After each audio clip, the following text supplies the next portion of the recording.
Hello, hello. I am Mayor Watt. That is ohmTown.com, and this is the ohmTown Daily News Show for October 14th, 2022. I had an interesting morning, and I had an interesting afternoon. Great meetings. Everything seemingly went fine, but I had one person decide that they were going to be the arbiter of how to treat people walking across a street in an intersection where they had the person walking, the pedestrian, had the right of way, and they honked their horn at me and then went past me and gave me the bird and then sped through the neighborhood where there's children all over the place. And to that person, I say, you suck.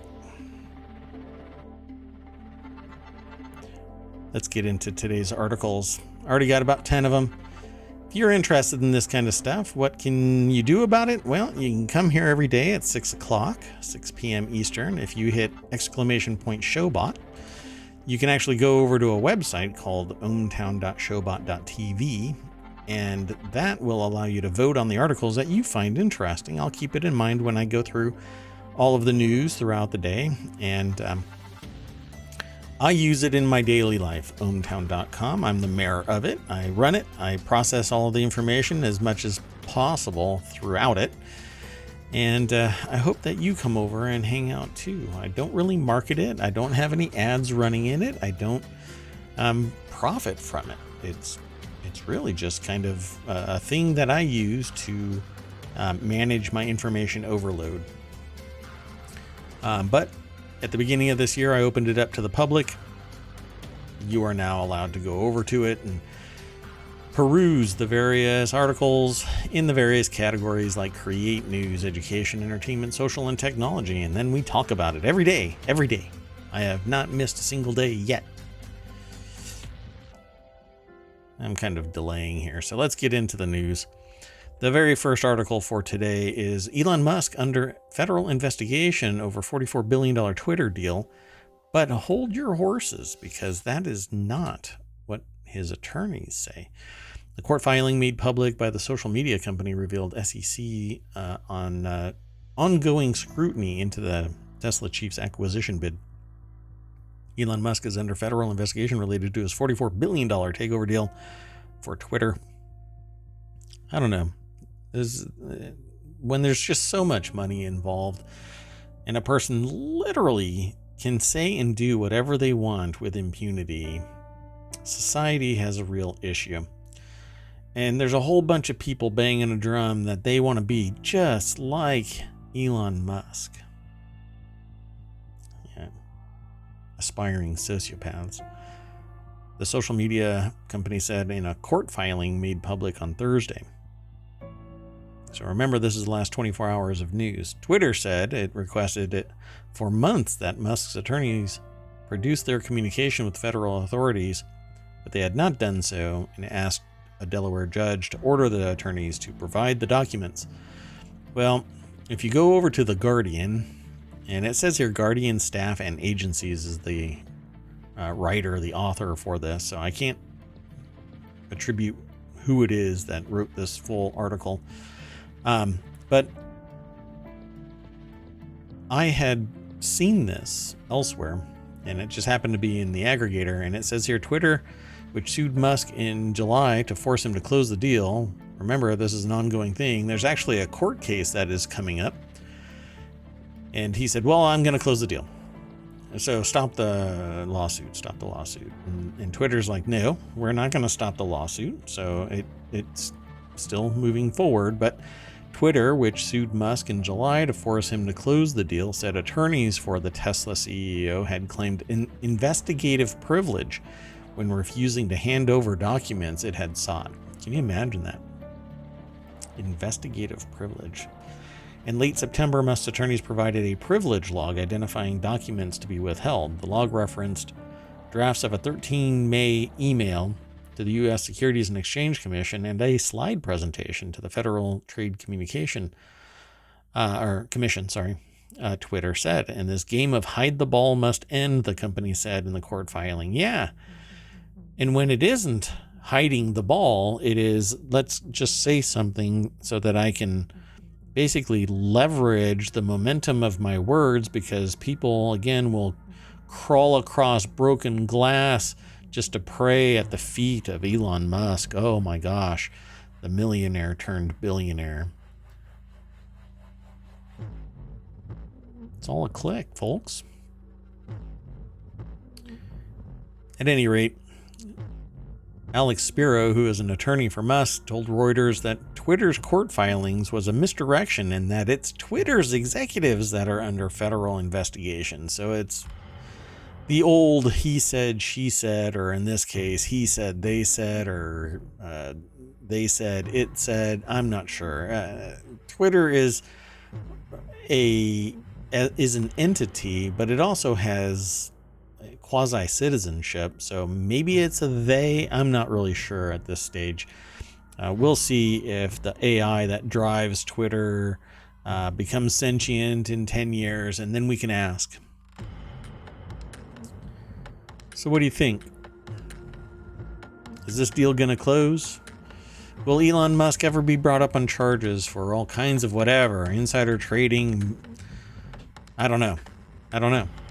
It's, when you can play a shell game with money to the point where it's a Gordian knot of unknown whatever, and the shenanigans create a black hole of logic that only a criminal mastermind could possibly understand, or maybe Doc Ock can play with enough energy to create a miniature black hole, and we can reach in and figure out what the hell's going on with Elon Musk's Twitter deal.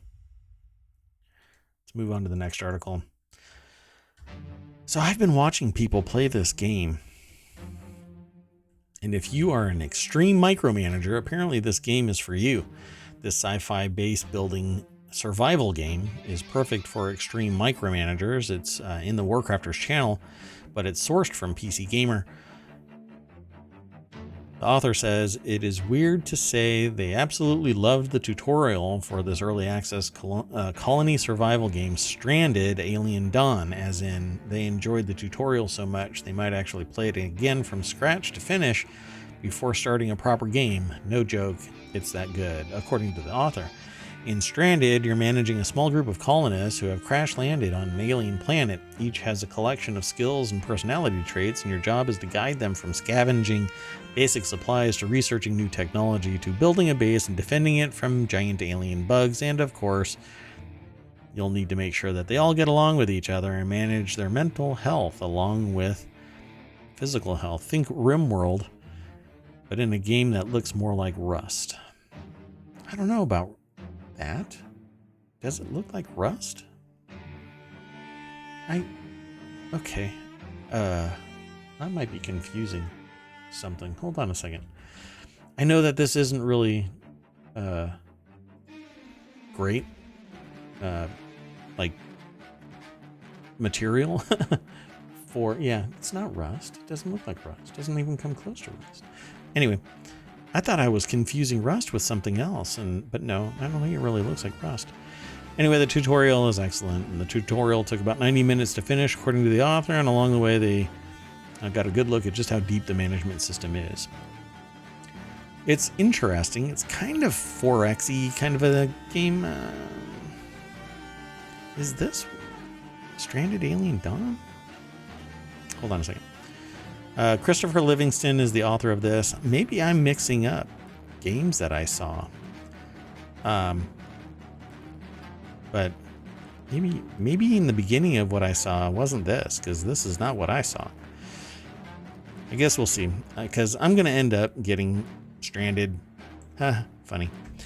In Stranded, you're managing a small group of colonists who have crash landed on an alien planet. Each has a collection of skills and personality traits. Now, I saw these personality traits. They talk and stuff like that. I thought it was interesting. You have to get them to work together. It's not always that easy. It says Stranded Alien Dawn just launched into early access on Steam. It's developed by Hyamamont? I'm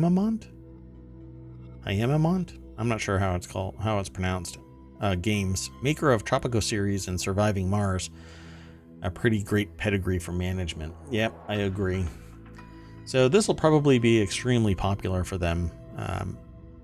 I dug what I saw, but I didn't see this, so I'll have to revisit this. But I thought that it would be great to talk to you about it because I know that it was popular since its early access launch. So go give it a try, and you can go watch it over on Twitch, where you are right now if you're in my chat. But if you're not in my chat, well, you'll have to come over to Twitch. Let's move on to the next article. I think this one is really neat because, well, I don't know, various reasons, but exoskeleton boot steps into the real world without a tether. Bump. Right? And it says, for the first time, robotic exoskeletons designed to help wearers walk and run faster with less effort are taking untethered steps out of the lab and into the real world. Quote, this exoskeleton personalizes assistance as people walk normally through the real world, says Steve Collins, associate professor of mechanical engineering who leads the biomechatronics laboratory, which I just want to work there. Biomechatronics laboratory at Stanford University, and it resulted in exceptional improvements in walking speed and energy economy. Absolutely awesome. I am in love with this product. If it ever launches for a reasonable price. The robotic boot has a motor that works with calf muscles to give the wearer an extra push with every step. But unlike other exoskeletons, the push is personalized thanks to a machine learning based model that was trained through years of work. This is in the Futurity website. Taylor Kubota Stanford is the author.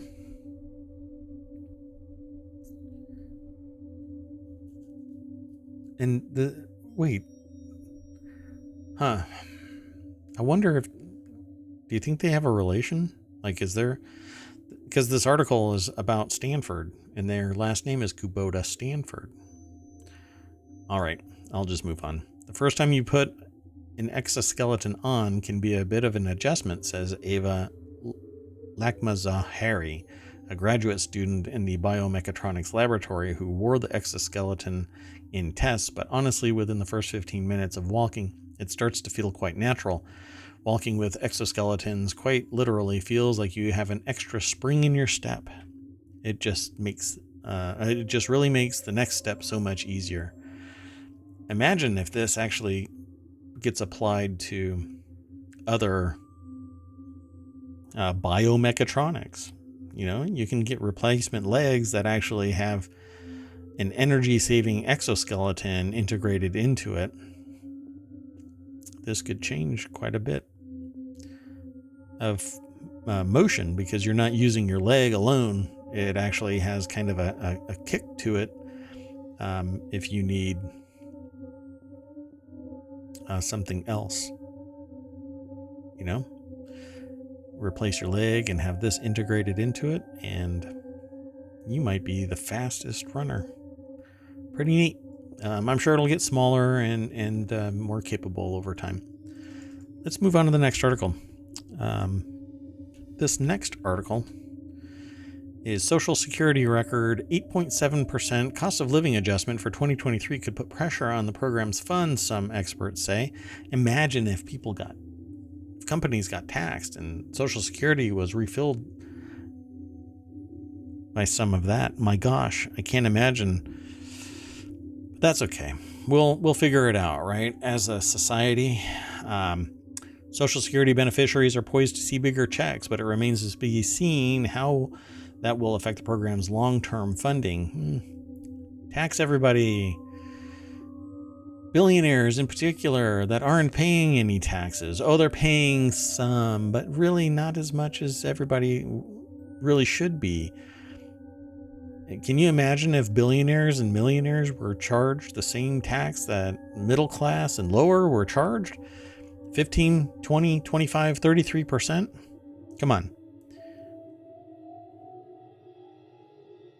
I don't think society should rely on goodwill, because goodwill, well,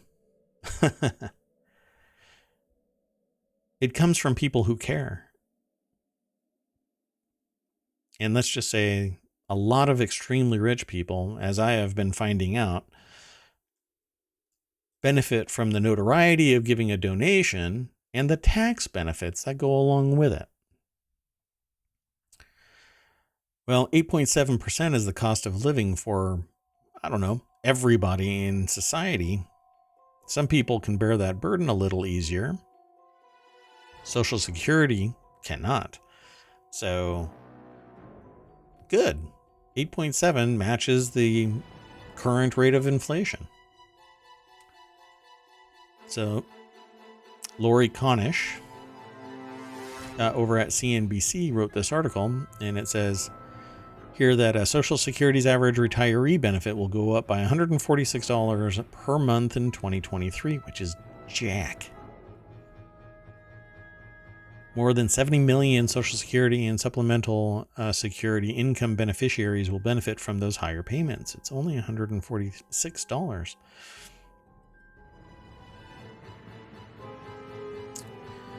Let's see here. Hold on one second. Oh, no, because I always get into these discussions with people. I'm just going to keep on moving. I get people arguing with me periodically that you do know that billionaires' money isn't just sitting around. I went over this in another episode. Sure. Billionaires' money is not sitting around, but it is demanding at least somewhere in the range of 8 and 12% interest on their investments. It doesn't just get given away out of the kindness of the billionaire's heart, or in the case of millionaires, maybe 10 million, 100 million. It doesn't matter. It's not just given out. Here you go. Good on you for being a human.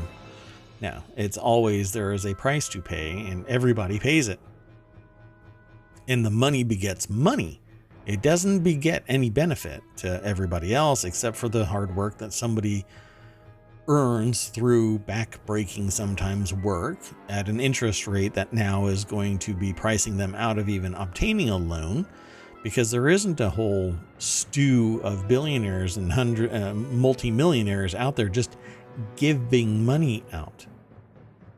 There is always a socioeconomic purpose. Meanwhile, the middle class is giving money to places, getting marginal tax breaks, not able to hide it somewhere or spin up their own life insurance program with $10 million, like I talked about a couple of days ago. Anyway, it's the highest COLA in 40 years. But those bigger benefit checks will cost the program, by some estimates, over $100 billion more in payouts. It's because we've got a lot of people that require it, and they've paid into it. And while everybody else in the billionaire and multimillionaire class aren't feeling the pinch of CPI and PPI going through the roof, and I almost got into that conversation this morning with 40 people, the middle class is certainly feeling it. And those who are on Social Security absolutely are feeling the pinch. So they've paid into it. They deserve it back. That's what the purpose is. And Social Security should be investing just like all of the multi-billionaires. But government isn't designed to build profits. And it shouldn't. It shouldn't run like a business. It shouldn't run like a business. It's stupid for it to run like a business. Most businesses fail. The only reason why SpaceX and Tesla and others exist is because public money has been injected into them, either directly or by proxy. Now we're talking about putting tech in the ground again, but we did that 20 years ago, 30 years ago, and dark fiber is still in the ground. Anyways, the trustees report released in June, estimated a 3.8 COLA for 2023 based on data through February. What's more, that same report also projected a COLA of around 2.5 for 2024. Here's to hoping that isn't going to work.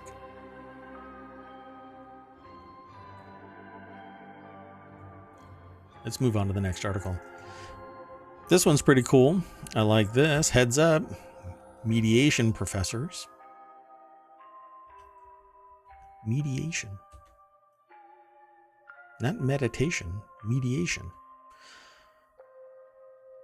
Law students, all your time playing headset DDR may actually make you a better problem solver. Hey, maybe I'll be able to write it off. Pico 4 write-off, here I come. Heads up, mediation professors, that Oculus headset could be a tax write-off. Law students, all your time playing headset DDR may actually make you a better problem solver. Chris Williams over at Above the Law, ask any trial lawyer or a mediator. Good storytelling is a bedrock of legal representation. A fine bit of oration has for a very long time been the fine line between guilt, innocence, windfall, and tough break.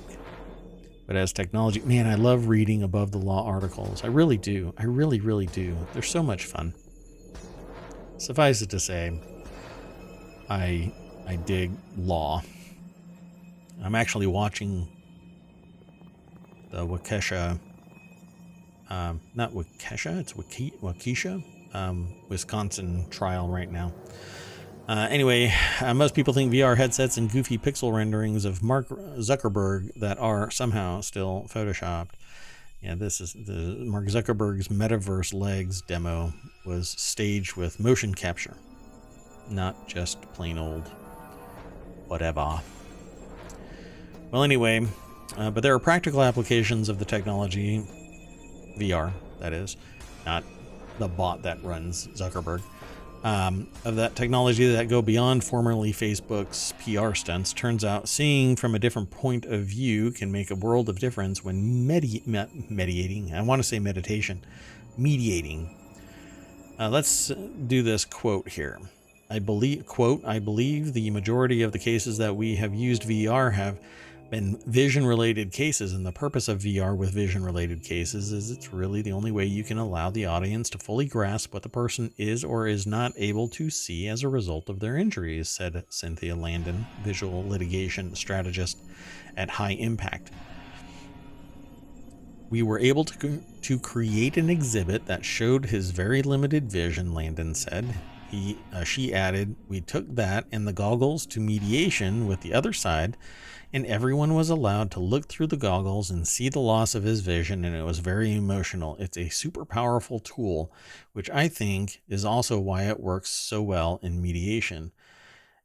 And to me, I think that VR works for crime scene recreation.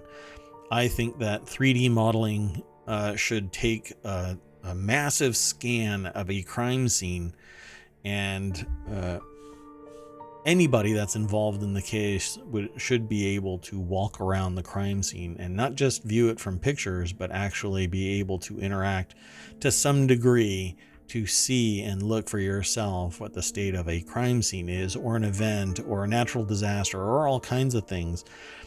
Things that allow a person to get more in contact and context with the scene. And two-dimensional pictures don't necessarily cut it. So I'm very interested in VR for a plethora of reasons. One being fear treatment, phobia treatment, another being pain management, another being education, crime scene reproduction, interactivity with various bits of information. It's sometimes used in cybersecurity so that people can actually see the flow of information across a network and not just see numbers, scrolling through a two-dimensional screen. There is a lot of possibility out there for VR, and entertainment is just one of it. So it says here another niche use of VR in mediation pertains to accident reconstruction, which is what I was just talking about. I didn't know that they were going to go there. But why stop there? Imagine how much more memorable Torts could be with a virtual reconstruction of that fateful moment before Ms. Paulsgraf tried to board the train. Oh no, not that. Looking up and seeing the package that everyone associates with duty of care. I patiently wait for the day that walking in someone else's shoes moves from cliche to technical possibility. Not their literal shoes, but you get my drift. Are you saying VR shoes, Chris Williams? How coy you are. Let's move on to the next article. I don't know what is going on with Navy ships, but the U.S. Navy found E. coli in an aircraft carrier USS Abraham Lincoln's drinking water after another carrier discovered jet fuel in its water supply. Not quite sure what's going on, but let's hurry up and get into this other article here. So Jake Epstein is the author of this article over at businessinsider.com. It says it had said this week that there had been no confirmed cases of illness related to the contamination, and it's the second time in only a few weeks that the Navy has revealed the potable or potable water on a carrier had been contaminated. That sucks. So is it that easy to get into the drinking supply, the fresh water supply on an aircraft carrier? Well, security's going to go through the roof. Sailors first noticed an odor and cloudy appearance in the ship's water on September 21st, the Navy said in a statement released Thursday, weeks after the initial discovery. The next day, testing water indicated that E. coli bacteria was present in several of the ship's potable water tanks. The Navy did not go into detail on the severity of the water contamination, of which some strains and concentrations can be life-threatening. Wow. That's really interesting and dangerous because if they are out at sea and they're on combat operations, they can't dick around with bad water poisoning people. So let's move on to the next article. Now you know, if you're interested in that kind of thing, follow the links that are in the chat. Follow the links. If you just type in !Showbot, it'll allow you to go over there and check out those links, and you can vote for whatever article you are interested in. This next article is in the Word in Tech. Nvidia says it's unlaunching the 12 gigabyte RTX 4080 after backlash. How about lower your damn prices? I don't care how good it is. It's outrageously priced. Y'all are bananas. Nvidia was pausing the launch of its upcoming 12 gigabyte RTX 4080 card after originally unveiling the card alongside a much more powerful 60 gigabyte model. Nvidia now admits it messed up with the naming. The RTX 4080 12 gig is a fantastic graphics card, but it's not named right. It's probably a 4070 and we oopsied. Having two GPUs with the 4080 designation is confusing. Nvidia is now pausing the launch of the 12 gig and going ahead with the 16 gig because, well, you know what? It's the pricier version and not as hobbled. So who knows what it's going to be called? It's going to be the RTX 4080 Lite? I'm not sure. But criticism was fast. It was harsh, brutal even. Gamers Nexus was like har har. And now it seems anyone hoping for a more reasonably priced RTX 40 series card is now going to have to wait a little bit longer. The RTX 4080 16 model will debut next month from $1,200, and Nvidia hasn't revealed when it plans to relaunch the 12 under a different name. $1,200, folks. $1,200 for a single graphics card, and that doubles the price of your core computer if you want a 4080.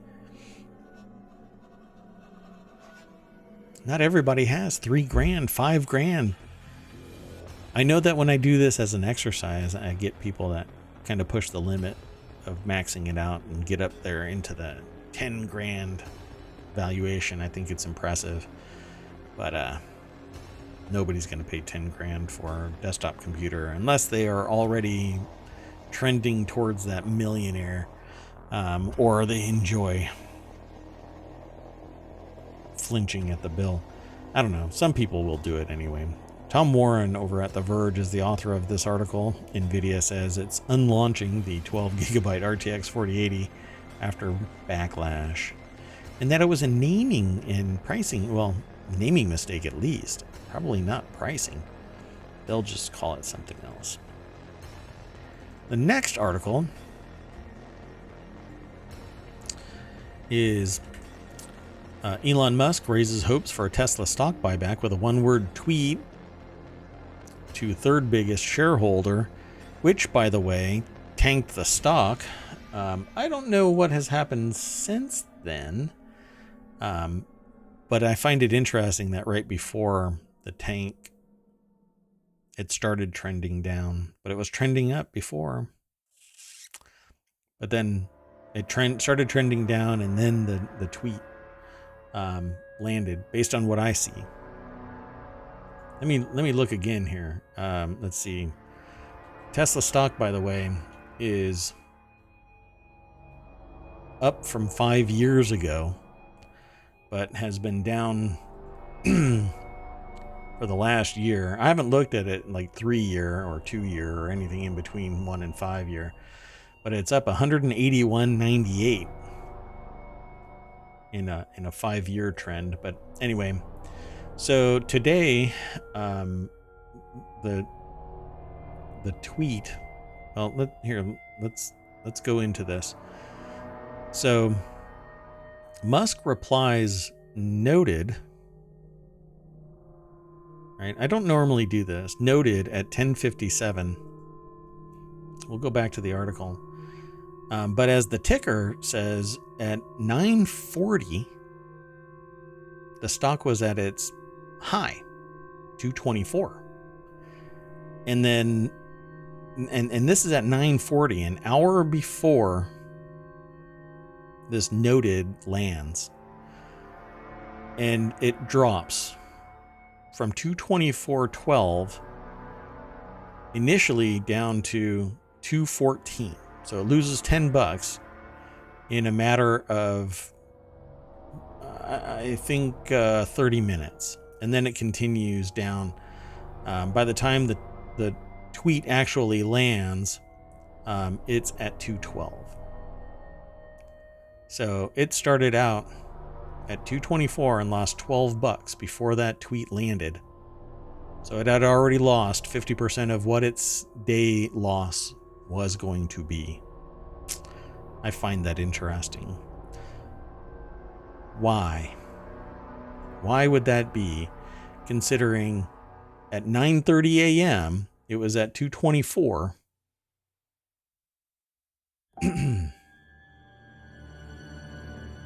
And all that Musk said was noted. To one person, the person with the third largest individual shareholder. Man, I hate this stuff. Anyway, this is a BusinessInsider.com article by Brian Evans that talks about this. Elon Musk fueled speculation that Tesla could soon announce its first ever stock buyback, responding to a tweet from top Tesla investor who said only a buyback or a doubling in profit could break the stock's slump. Musk said noted. Leo Koguan, who says he's the third largest individual Tesla shareholder, had previously called for a buyback of $5 billion this year and $10 billion next year. Yeah, I don't know. All of this just screams shenanigans. I mean, it's this trading stuff and publicly disclosing movement just seems, I don't know. With insider information, it seems insiderish. Plain and simple. It seems unethical to me. But I'm not a billionaire, so I'm not a sociopath. Let's move on to the next article. If you want to talk about this stuff, come to my channel here on Twitch.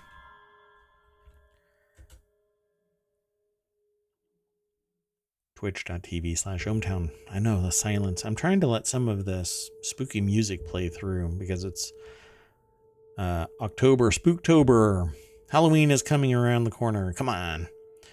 Anyway, the last article that I have today. Have I really only been talking for 30 minutes? I didn't go on any diatribes? This is like the slowest. Okay, well, I'll let it go. For the first time in history, the Alaska Department of Fish and Game has canceled snow crab season due to the dwindling numbers of crabs available. 90% decline in the last 2 years. I also read an article that 2 billion crabs have 2 billion pounds worth of crabs have disappeared. I don't know if this is the same number. I'll have to look at that. But it says researchers have yet to come up with a cause for the decline, but they have already agreed climate change is a main factor. This article is over at Vice.com. Motherboard Tech by Vice. Oh man, it's just their name. Chloe Zhang, I think it's pronounced. Researchers have yet to come up with a reason for this crab disappearance. Alaska canceled snow crab season for the first time ever. Wonder what's going to happen with the show. Isn't there a show still? Understanding crab fishery closures have substantial impacts on harvesters, industry, communities, and me because I like crab and lobster. ADF&G must balance these impacts with the need for long-term conservation and sustainability of crab stocks. Management of Bering Sea snow crab must now focus on conservation and rebuilding, given the condition of the stock. Efforts to advance our science and understanding of crab population dynamics are underway. I think this sucks because 90% have declined. I think only those who could have possibly prepared for this are going to be able to stay in business. The crab fishery closures are devastating to Alaskan crab fishers who in the past years have grossed more than $200 million from snow crab sales. Second and third generation crab fishing families will go out of business due to the lack of meaningful protections by decision makers to help crab stocks recover. The Alaska Bering Sea Crabbers Trade Association said in a statement, yeah, I suppose, or you could just, overfish it to the point where it cannot recover because there isn't a sustainable population and it collapses environmentally. I'm sure that would be the smartest thing to do, right? As an estimated 1 billion crabs have mysteriously disappeared in the last 2 years. I read it was 2, but anyway, researchers are worried that the unexpected decline in crabs is a precedent for how species can be impacted by quick changes in climate.